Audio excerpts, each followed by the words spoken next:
Hi, everybody, and welcome. I hope everybody can hear me okay. Welcome to this Wednesday afternoon at AFEX. My name is Dawn. I am the marketing specialist here at AFEX, and today I am joined by Mr. Paul Uzzle, who is our enterprise account specialist. So we're gonna go ahead and get started here. Enjoy in the heat of the moment. All right. Thank you, Dawn. Thank you, everybody. So I'm Paul Uzzle. I'm the Enterprise Account Manager here at AFEX. And thank you for joining. And so we're going to go ahead and get started here. To start with, this image is something none of us want to see. If you're a distributor or an end user, you run a mine, whatever it might be, this would be a scary sight. And so we want to find ways to prevent this. We want to talk about ways that we can eliminate panic from our operators. And so we're going to talk about 4 fire mitigation methods and 4 steps an operator can take in the event of a fire. And so several of you and all of you probably work through all of these different industries, from mining, which is a major part of what we do. We operate in waste and forestry. You're all in those. And so you know all of these industries have a lot of risk for fire. And the mining side, we're seeing a lot more lithium batteries in the field. Those are awful hard to put out. You have so much hydraulic fluid and fuel on board. And the forestry industry, you've got debris everywhere. And so that's a big part. And another part you have to think about is the resource that you're operating on, that also catching on fire. And so we've got to make sure that in all these industries, we're doing all we can to stay extremely safe and to eliminate the risk of fire. And so let's talk about the impacts of vehicle fire. There's 7 different things here. Number 1 is we have to protect the operator. So that's one first and foremost, before we talk about machines or resources or anything else, we want everybody to go to work safely and come home safely. The second thing is loss of a mobile asset. We've seen in the last several years how long the turnaround time can be to order a new machine. I think it's getting a little better, but in some cases it could be 4 months, 6 months, maybe a year if it's a specialty machine. We sure don't want to see that. And then, halted operations. What does it cost not to have a machine running? I was in California last year and was at a landfill, and the landfill manager there told us that one day without his compactor cost him $28,000 in compaction costs. So that's an expensive thing, and that's just at a landfill. Of course, insurance costs, you could be fined. Loss of natural resources. Again, I think forestry is a major part of that. You'd hate to have a forest fire. And so all these are things that can happen when you have a fire. First and foremost, though, again, I do want to stress, we want to protect the operator. So let's talk about some fire mitigation methods. First and foremost, when you've got an operator going out every day, we want to make sure we're doing a proper pre-shift inspection. It's important to go around. We want to make sure there's no puddles of oil in the engine compartment. We want to make sure that our nozzles are in place if you have a fire suppression system. We want to make sure everything's there. If you've got puddles in the engine bay, good chance you've got a leak somewhere. If you're operating where there's a lot of debris, so you put debris there, you've got oil or fuel on the floor, that's just a perfect disaster waiting to happen for fire. We sure don't want that to happen. So make sure every day, proper pre-shift inspections. Regular service maintenance. Part of MSHA training is every day your machine should work as it's designed to work. And so make sure you go through. If you're not comfortable operating that machine, you should most definitely say something. You should make sure you go all the way around, clean out debris. Make sure when time for an oil change or time for a service, time for whatever it might be, make sure we take the time to go do that. Very important to do. Equipment modifications. So we can do some things to help stop the spread of fire. Maybe it's fire wraps on hoses. Maybe we're putting doors in front of certain key components. Maybe it's debris cages to keep debris out of the engine compartment. Different things you can do on top of also, like we talk about the checks every day. Improved company policies. So this is definitely for end users that are watching. Make sure that we're talking about safety training programs. I think it's good to have that safety culture in place. Let your operators know that safety is, first and foremost thing you're thinking about every day. Make sure they know it's okay to say something, have those talks, have those trainings, if it's weekly or monthly, whatever is deemed appropriate, have that. Upgrade your job site visibility. This means that you can almost get to a place where you can see your operators, you can see your machines working, you know what's happening, you have a good line of sight for that. Improve communication. Maybe that's good radio communication. Maybe it's making sure you have, increased cell phone service. It's good to be in contact. I know in mines, especially, I've spent a lot of time there the last few years. Make sure that you're talking your way around the work site, and everybody can let each other know if they see something going on. A lot of times fires, the operator doesn't even know the machine's on fire. Somebody on the ground will tell them. And so it's important to make sure we communicate that. And then the enforcement of inspection, this is kind of what I was talking about in the previous slide. Make sure that when a machine needs to be inspected or you need to have maintenance done, make sure that you do that. Pull the machine off. It's already scheduled. Go ahead and do that. Safety comes before production. So let's make sure we're being safe with the machine all the time. A fire risk assessment.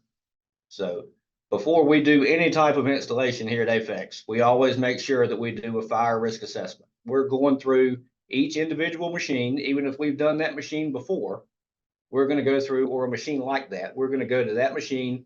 We're going to identify ignition and fuel sources. We're going to look at personnel exposure. Maybe you have to walk by an engine compartment. Maybe the engine compartment's behind you and you can't see it. Maybe it's under you. We're going to look at, expensive parts of the machine, the cost of the machine, how we have to protect that. We're going to look at alternatives. What's the best way?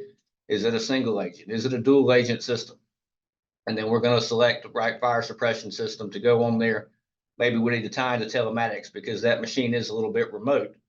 And so we want to make sure that we go through all those things before we ever come up with a system size, where nozzles go, where tanks get mounted, where control units are mounted. All those things are part of a proper fire risk assessment, and that's going to keep your operator, machine, and operation safe. Effective, yet fire remains a risk with these mitigation methods. Despite a thorough mitigation methods we've explored, it's essential to recognize that the risk of fire remains significant. So all the things that we've just talked about, if you do all those things, it can certainly happen. You can still have a fire. We can't stop that, but we can put a fire suppression system on to make sure that we're protecting that machine. That's the best way to do it. It's a terrible picture right here in a mine of a machine on fire, and we certainly don't want to see that. So fire suppression systems, what are the components of those? So we've got detection comes first. So we do it with two different things, linear wire or sensors. That's going through your engine compartment, that's around your hot spots, your turbos, it's all through your engine compartment, all to pick up where fire might be. A control panel that's going to be in the cab, that's going to have a visual and audio alarm for your operator to be able to see that. They're going to hear that sound, they're going to see it on your screen, and they're going to know that there's something going on. Here you see these pretty red tanks. They are filled with firefighting agent. The ones in white are dry agent. The ones with blue writing, that's your liquid agent. And so this is a dual agent system. We want to make sure we're using the right system. And then our distribution network of tubes, hoses, and nozzles that run all through your machine. And they're aimed at specific spots. With our powder, we're able to flood the engine compartment with powder. You get really great coverage. With our liquid, we're spraying at really hot spots, exhaust manifolds and turbos to cool that back down. And so picking the right system, using these components in the correct manner is really going to help keep your operator and machine safe. Training is essential. And so we've talked about training several times. I want to stress that.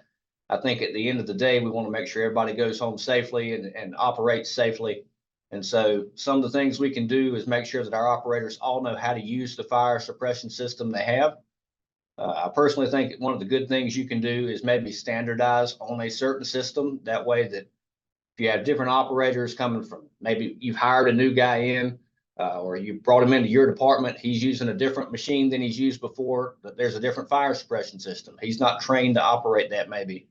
And so I think having the same brand, same type of fire suppression system is a really good way to make sure there's a continuity in that. Because if you've never been in one of these fires or seen one, and I hope you never do, in a high stress situation, you don't rise to the occasion, you sink to the level of your training.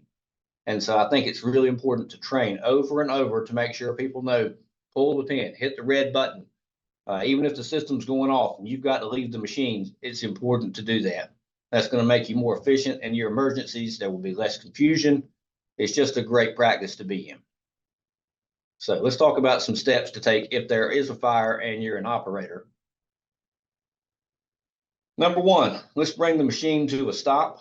Let's make sure we're out of the way if we can get there. If you're on a debris pile, maybe you want to try and get off of that if you think you have time, but let's get the machine to a stop.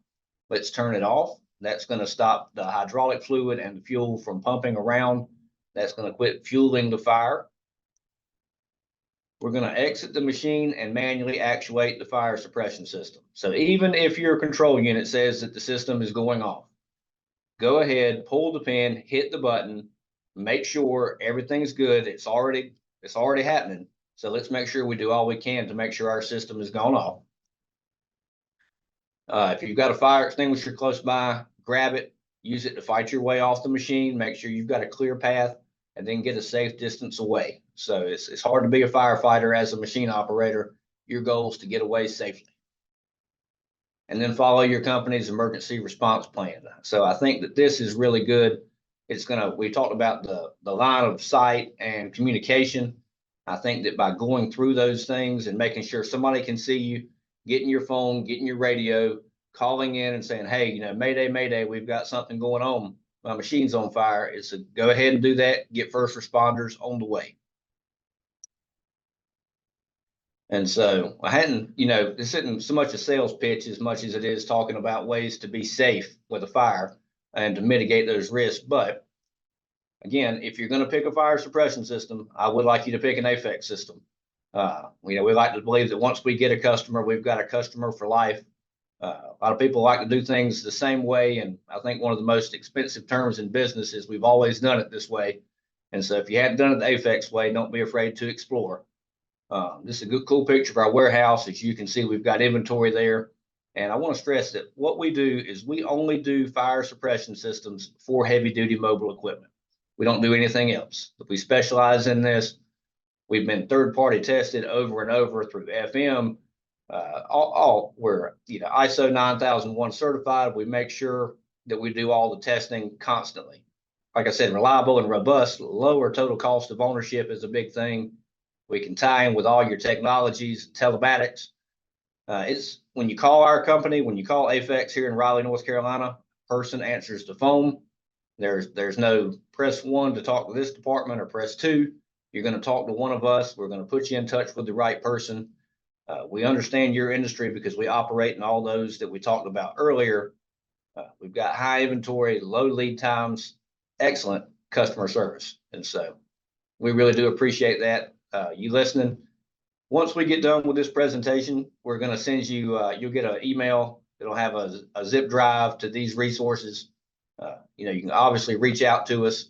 My information will be at the end, and we'd love for you to read this. Call me, ask some questions, shoot me an email, and hope you enjoy that as well. And so now we've got time for some questions. If anybody has any, there's my contact information. Like I said, love for you to reach out to me, talk to me, and see what we can do to help you out.